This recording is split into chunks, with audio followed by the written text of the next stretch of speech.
PDF के लिए Telegram join करें। डिक्टेशन स्टार्ट होगा 5 सेकंड के बाद।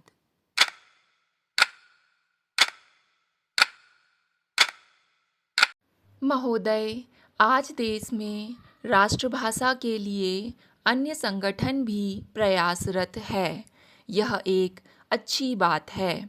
समय समय पर एक होकर आवाज़ उठानी होगी ताकि शासन में बैठे हुए गूंगे अंधे लोग जागृत हों।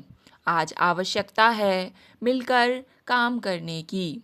हमारा संगठन अच्छा, तुम्हारा नहीं, यह भाव राष्ट्र के हित में नहीं। जितने भी संगठन आज काम कर रहे हैं उन्हें अपने अपने क्षेत्र में प्रभावी ढंग से आगे बढ़ना चाहिए। जैसे भारतीय युवा अभिवक्ता मंच ने संपूर्ण न्यायपालिका के हिंदीकरण की मांग उठाई है, उसी प्रकार से अन्य संगठनों को राष्ट्रभाषा हिंदी को सम्मान दिलाने के लिए कमर कसना चाहिए और अपने अपने क्षेत्र में विधायक सांसदों को निवेदन करें कि हमारी बात को आप प्रखरता से विधानसभा, लोकसभा में उठाएं। तभी समग्र देश में हिंदी के हित में एक वातावरण बनेगा। स्वयं त्याग करना होगा। बिना त्याग के कुछ नहीं हुआ है और ना ही कुछ आगे होगा। स्वतंत्रता कैसे मिली सभी जानते हैं। एक सज्जन हिंदी को अच्छी बहस कर रहे थे। जब उनके बच्चे के बारे में पूछा गया तो पता चला कि वह कॉन्वेंट में दाखिला दिलाते हुए उन्हें अंग्रेज बना रहे थे। फिर हिंदी की बात ऐसे लोगों द्वारा करना ठीक नहीं। स्पष्ट व्यवहार होना चाहिए। आज देश में भारत की भाषा की समस्या नित्य कठिन बनती जा रही है। जिस क्षेत्र में देखो उधर अंग्रेजियत का बोलबाला है।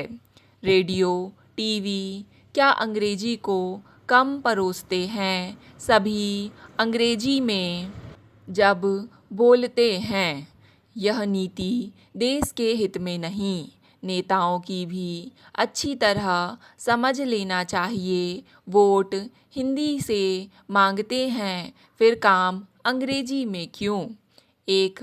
एकांत में विचार करें। राष्ट्र के हित में अब अधिक खिलवाड़ पसंद नहीं।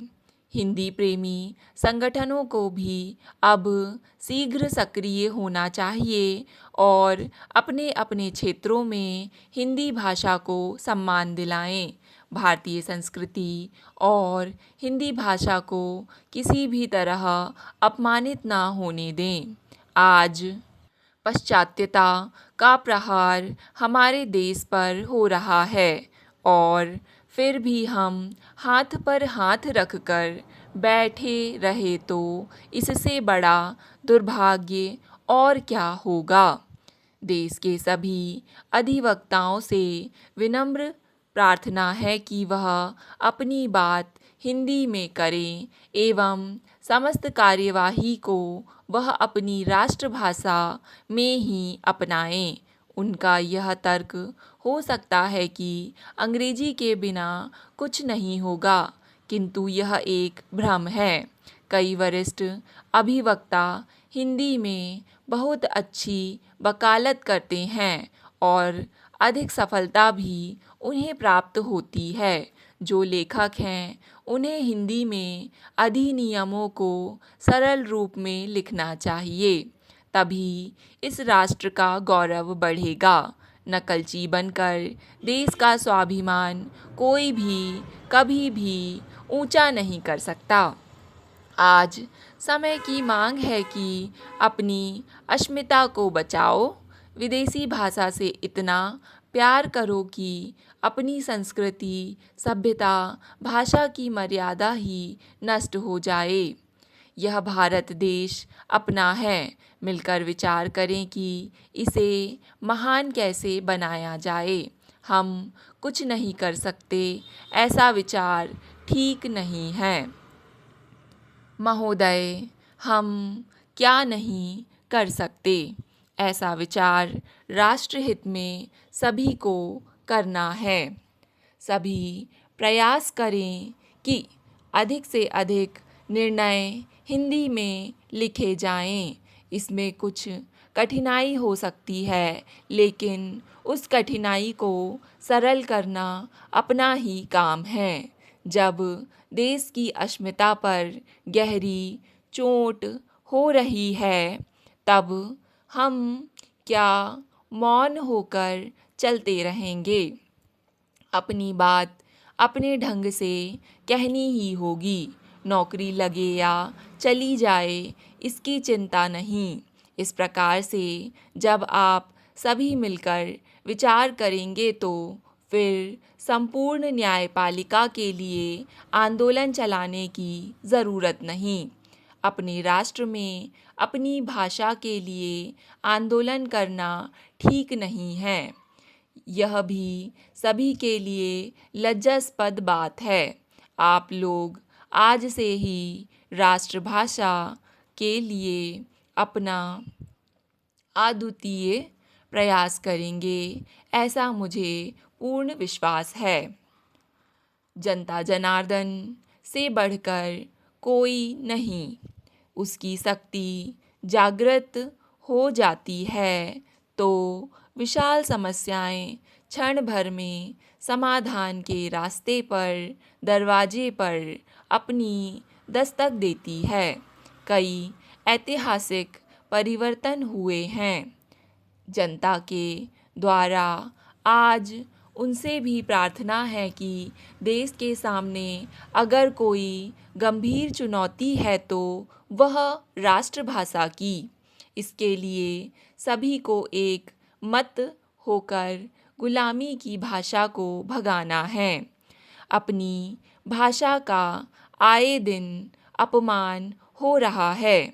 इस देश का किसान मजदूर वर्ग अंग्रेजी बोलने वालों के सामने अनपढ़ गँवार कहा जाता है, जबकि इस देश का मजदूर किसान सच्चा आधार है। जनता जनार्दन, तुम जागो और ऐसा जागो कि हिंदी राष्ट्रभाषा का सम्मान हर क्षेत्र में हो, चाहे वह कोई सा भी क्षेत्र हो। आज तुम्हारे साथ अन्याय हो रहा है। बड़े बड़े लोग भ्रष्टाचार के बल पर अपने बच्चों को विदेशों में पढ़ा रहे हैं और तुम्हारी अपनी संतान आज भी निरक्षर है।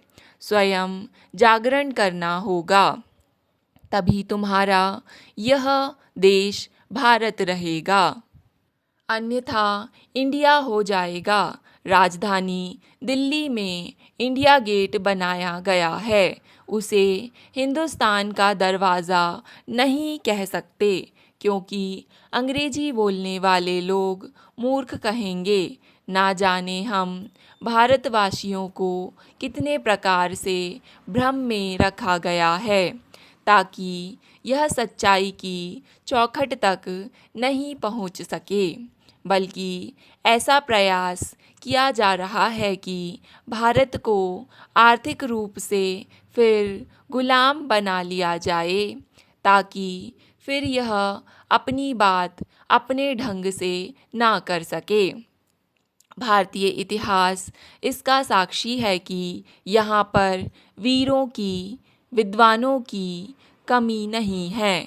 मेरा मानना है कि नित्य विद्वान और वीर इस धरा की गोद में जन्म ले रहे हैं, लेकिन वायुमंडल में धुंधलाती काली पाश्चात्य सभ्यता ने उन्हें भीरू बनाने का जो षड्यंत्र पूर्वक बिगुल बजा रखा है, उसके कारण आज हमारे भाई बहन अपनी पहचान, संस्कृति, सभ्यता से भी दूर हुए दिखाई दे रहे हैं।